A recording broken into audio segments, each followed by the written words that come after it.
Laïkino, la rubrique cinématographique de l'Union des familles laïques. Avec Alain Defremont.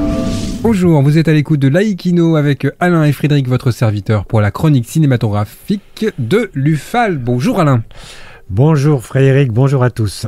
Les films présents au Festival de Cannes commencent à apparaître dans les salles et tu en as vu certains. Oui, bonjour. Oui, j'ai eu la chance d'en voir en avant-première, comme Dossier 137 du français Dominique Moll, dont je vous ai déjà dit grand bien, ainsi que le film iranien qui reçut la Palme d'Or, Un simple accident, donc de l'Iranien Jafar Panahi. Il a réalisé son film dans la clandestinité, à l'abri des regards du régime des Mollahs. Pour être franc, je pense que la Palme lui a été attribuée car le jury était sensible à la correspondance entre son film et sa propre vie.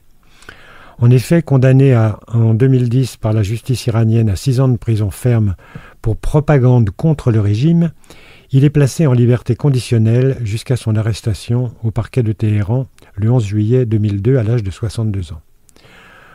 Le 3 février 2023, il est libéré après une grève de la faim et de la soif. En effet, si le film épouse le combat du cinéaste, il comporte néanmoins, je trouve, quelques longueurs pesantes.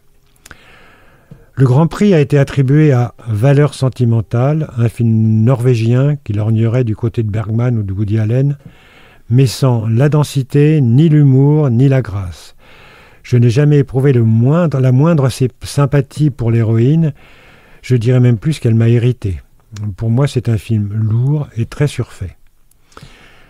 À reculons, j'ai quand même décidé d'aller voir Alpha, le film de Julia Ducournau, qui faisait partie de la sélection française.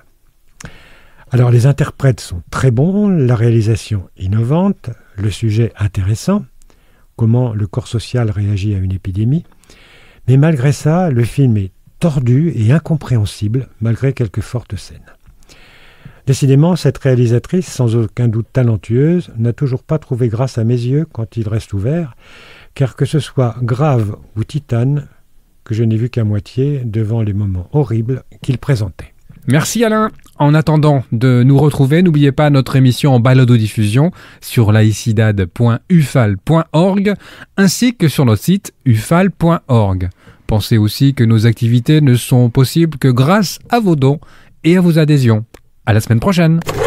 C'était Laïkino, la rubrique cinématographique de l'Union des familles laïques.